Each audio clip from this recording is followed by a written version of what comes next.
G'day, Aussie Bonsai Blokey, go!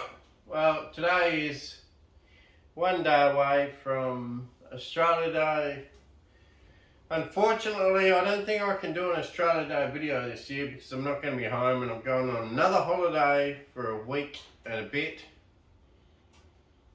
in a couple of days. So, I don't know how I'm going to do it. But anyway, don't worry about that. Today, let's have a crapingly good time. Let's have a craping good time.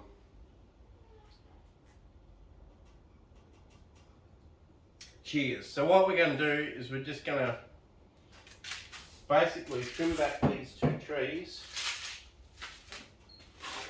to some smaller shoots.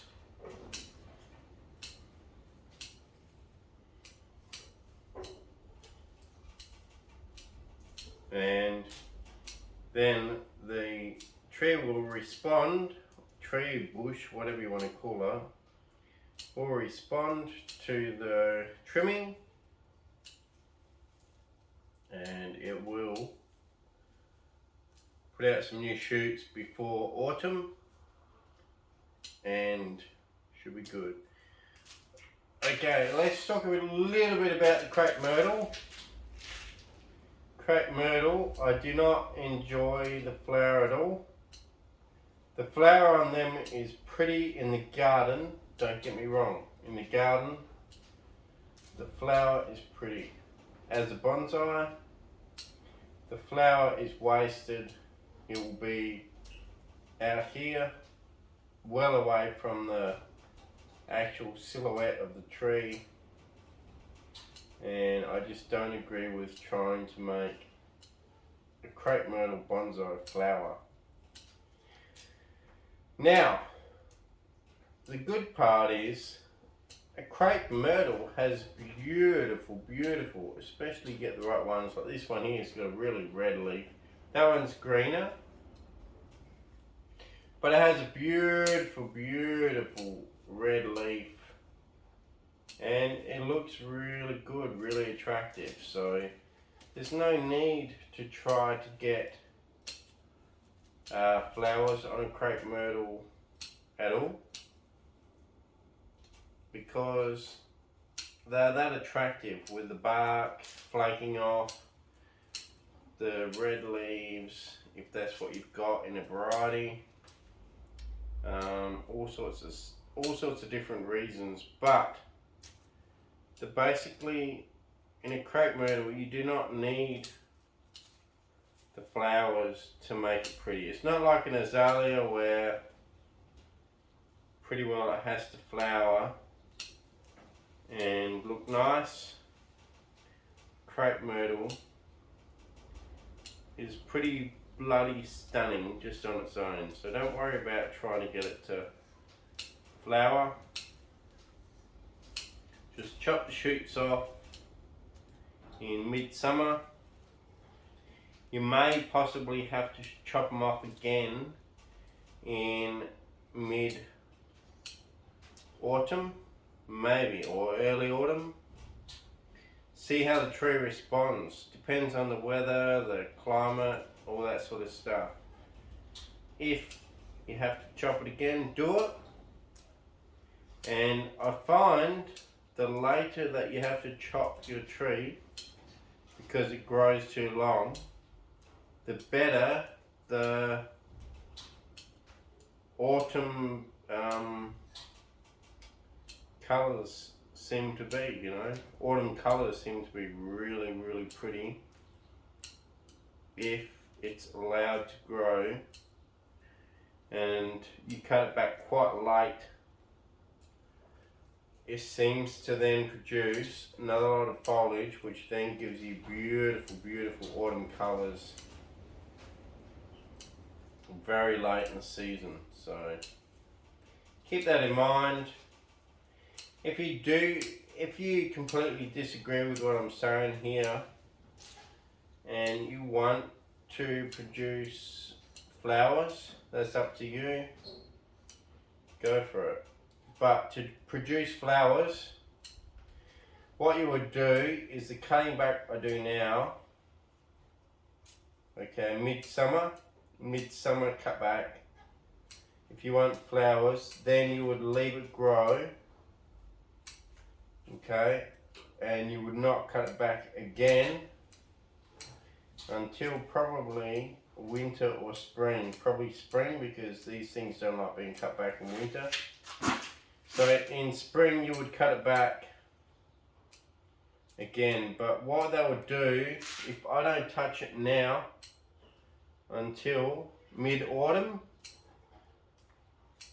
what will happen, new shoots will come out and then they will grow and put flowers out. And the flowers on a dwarf one like this one won't be too far from the tree, but they will be far enough.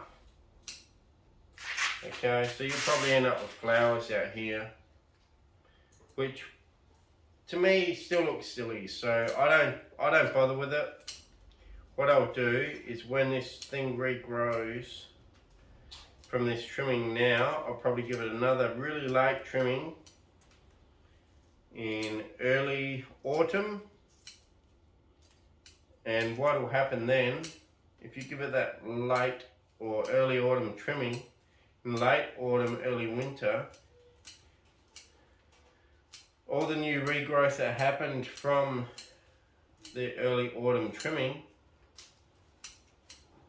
actually turns into beautiful, beautiful autumn colours. Absolutely stunning.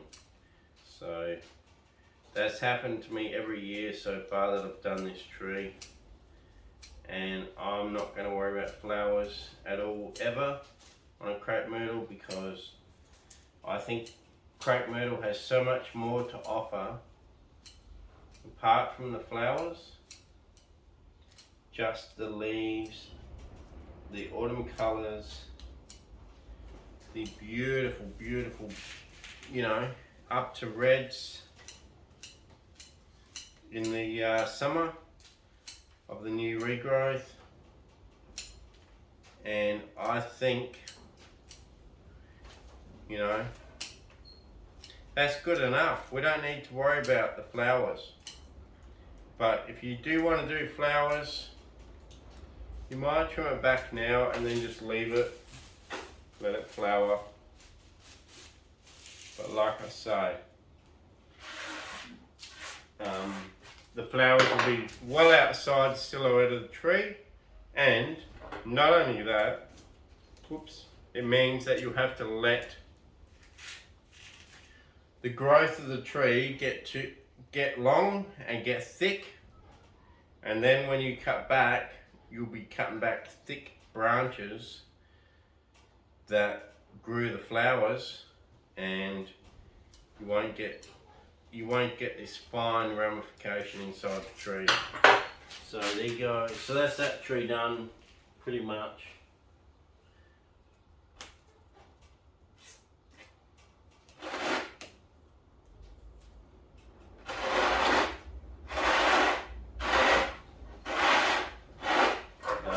Alright, let's do this other one. So that one is a dwarf crepe myrtle. This one here I'm about to attack is a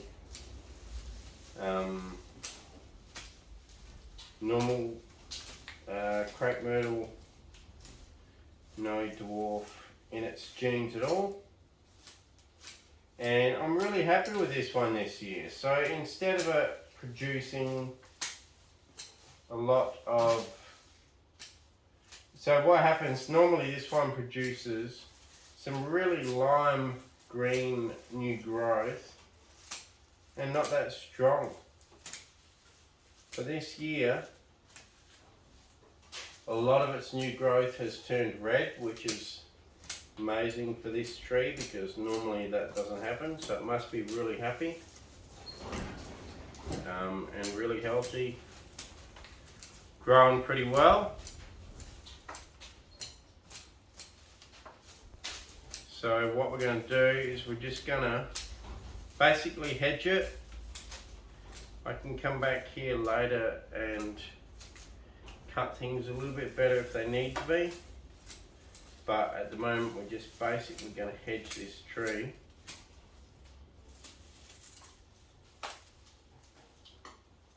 Into something that looks nice, and then like I say, in winter or in late autumn or early spring, probably early spring, because I've said before in the past that crepe myrtles do not really enjoy a winter prune. Okay, people that have tried in the past to do winter prunes on a crepe myrtle, against my advice because they knew better,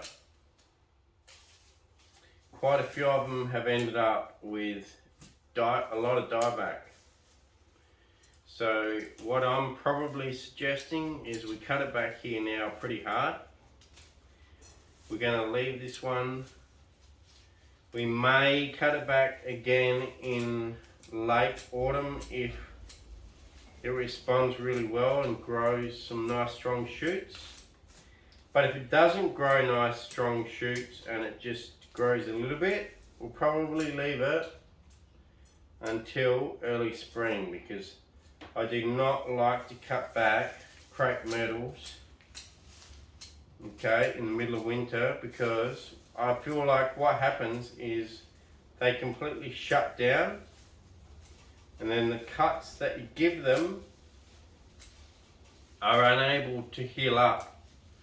And then because they're unable to heal up, what you end up with is it dies back because it dries out, because the actual wounds never ever healed up. So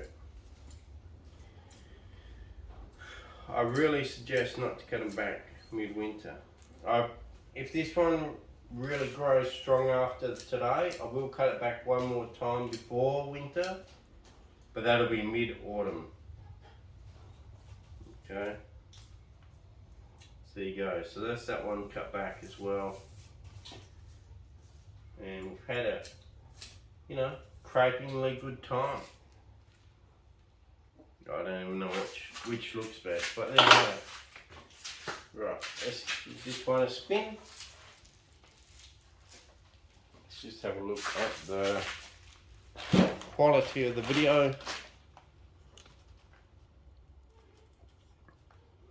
Just zoom in. Whoa, camera is so hot I can barely touch my fingers on it. It's about to cut out. Only problem with phones, they just get so damn hot. Right.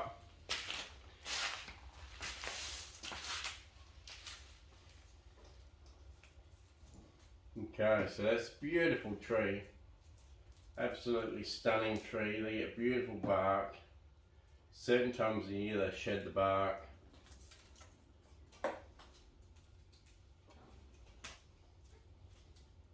Pull out some weeds to make it look better.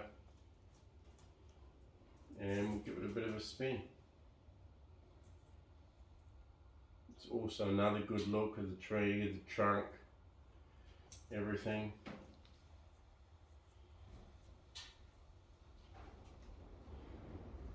Yeah, so that could be the front there.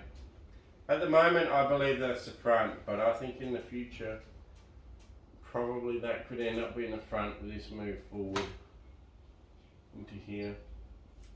But absolutely beautiful trunk. The bark's not ready to peel. And then we've got this one over here. A lot smaller leaves. Keep spinning it.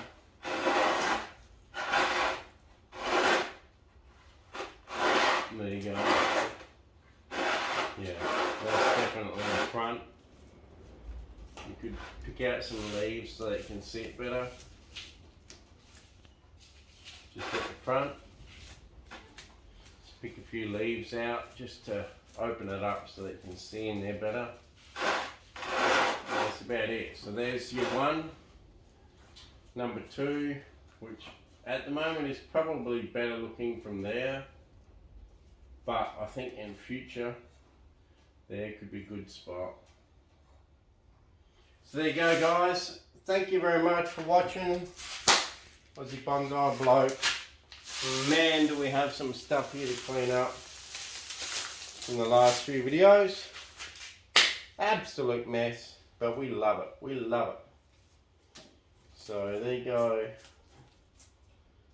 Crepe myrtle fever. There you go.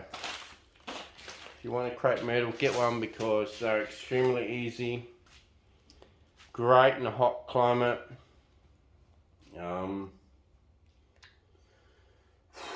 Back bud really well during summer. And are just a really good tree. And there is so many varieties of crepe myrtle that you can find one that's suited to your climate. Okay, this one here perfect for bonsai. This one here not as much, except for the fact that it's more vigorous and should hopefully give us a nice tree in future.